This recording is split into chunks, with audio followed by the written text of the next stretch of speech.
So once Prabhupada was asked by a disciple a very intricate, complicated question from 5th Canto Bhagavatam. After Prabhupada had written and finished the Bhagavatam, he did that. He finished the 5th Canto Bhagavatam in Hawaii in 1974 or 75. 5th Canto. He was really working fast, He was in Hawaii when he finished the 5th Canto, Srimad Bhagavatam. So later, sometime later, after that was done, then a disciple said, well, Gurudev, 5th Canto, Shukadev's explaining that the universe is so many billions of miles wide, and can you answer me this question? Can you explain what it says there? Then Prabhupada answered. He said, listen, I translated that, I wrote some commentaries on the 5th Canto, but you can't expect me to remember every single point of every single part of the Bhagavatam. And then Prabhupada said, do you know what the meaning of an intelligent person is? Intelligent person is someone who knows the answer, or he knows where to get the answer. So Prabhupada, when Prabhupada was asked that question, he said, you just look in the 5th Canto and you'll find the answer to the question. That's how he answered it. Then he told a story. He said, Emperor Akbar, he had a minister, I think Birbal or someone like that. And Birbal all day long would just sit in the court next to the king and just eat and drink and joke and laugh and sometimes give advice as a minister. He was like the right-hand man to the king. And then there was one worker in the kingdom who was in charge of all the horses and all the chariots, and he worked very hard from sunrise to sunset and even after sunset. So one day he complained to the king. He said, I want to make a complaint. Akbar, Maharaj, Akbar. He said, I work so hard day and night, but you only pay me 10,000 rupees a month, let's just say. But your minister, he's doing nothing. He's just sitting around nice asana all day, getting fanned. You're getting fanned, he's getting fanned. You're eating like a king, he's eating like a king. But he's making 5 lakhs a month. Why is this? And he says, so then Akbar, he said, all right, I'll tell you what. If you can answer this question that I pose, then I will give you this much money every month, 5 lakhs. So I will ask you, and I will ask my minister, Birbal, this question. See this elephant outside the palace gate? That's my royal elephant. I go in procession. Can you tell me how much that elephant weighs? So he said to the person in charge of the horse stables and whatnot, you try to figure out how much it weighs. You try first. You try to figure out and give me the answer. All right. So then the man was thinking, how to weigh this elephant? So he asked some people, where can I find a scale? I have to find some scale to stand the elephant on and find out how much it weighs. So where can I get a big scale? Go to the grain market. If you go to the grain market where they sell rice and wheat and flour, they have big bags of 100 kilos and 200 kilos. You can weigh your elephant over there.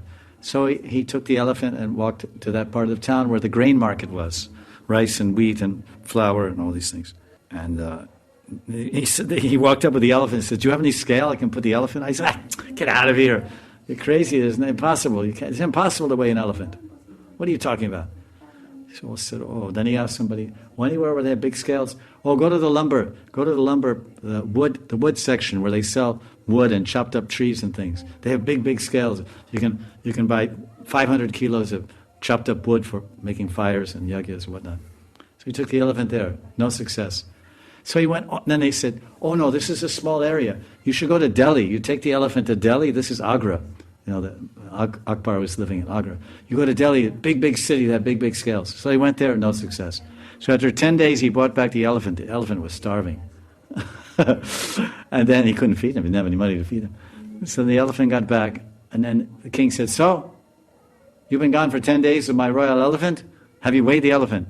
He said, it's king. I went everywhere. I went to Delhi. It's impossible to weigh this elephant. Absolutely impossible. Acha. All right.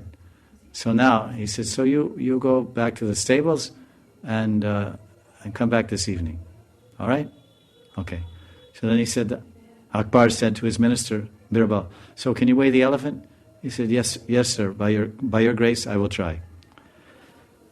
So Birbal took the royal elephant and he went down to the Yamuna River. You know this story? In the Yamuna River there's a boatman, Noka. So now the minister went to that boat and he took some chalk, karira, whatever it is in Hindi. White chalk. You know chalk? White, it's like white limestone, and you can write on the blackboard like the teachers, called chalk. In which language you mentioned karida? It's Hindi. Hindi. In Serbian they say kreda. Anyway, this white, it's actually white limestone. It's in the ground, and then you just make it, form it into circles so you can hold it. You can just take it from the ground.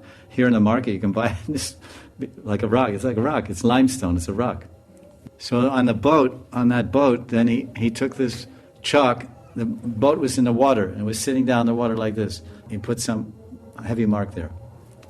They put the elephant on the boat, and then he put the elephant on the boat. When the elephant was standing on the boat, then naturally the weight of the elephant pushed the boat down in the water. So it went down like this. Then the minister, he took some chalk, he made another mark, a watermark where the water came up. Then he took the elephant off. And then he had his servant, he said, now put 100 kilo bags of rice inside this boat. 1, 2, 3, 4. And he kept putting 100 kilo sacks of rice inside the boat until the boat sunk into the water, down, down, down, to the same mark the elephant made when the elephant pushed the boat down in the water because of its weight. So it was 850 kilos. So he went back within 2 hours, he came back to the king and he said, Your Holiness, your royal elephant weighs 850 kilos exactly. So then they called at the evening time, the horse stables in charge came and he said, so we found out how much the elephant weighs. Huh? How is it possible? I went everywhere. I tried every scale in the whole country. It's impossible to weigh this elephant. How did you weigh this elephant? And the king, very proud of his minister, he said, Birbal weighed this elephant in 1 hour, 1.5 hours, going and coming. He'll tell you. Oh, you did? How is it possible? Oh, it's very easy. I took the elephant to the boat. I put in the boat sunk down. I made a mark where it sank. I took it out. I put in 100 kilo bags of rice. It sank down to the same mark where the elephant was. And that's how, oh, wow, that's amazing. I could have never thought of that in 1,000 births. Then Akbar put his arms like this and said, this is a very official pose, it means you're in charge. Go like this. It means two things. Psychologically, it means you're guarding your heart. And when you're getting the sauce from somebody, if someone calls you in to yell at you, you should cross your arms like this, because this becomes like a mudra, and this actually protects your heart. When somebody yelling. So Akbar put his arms like this, which is very commanding and controlling pose in this case. So you see, this is why I pay my minister 5 lakhs a month and I pay you 10,000. Because I'm paying his 5 lakhs for his intelligence. Either he has the answer or he knows where to get the answer. So this is the story of the intelligent man.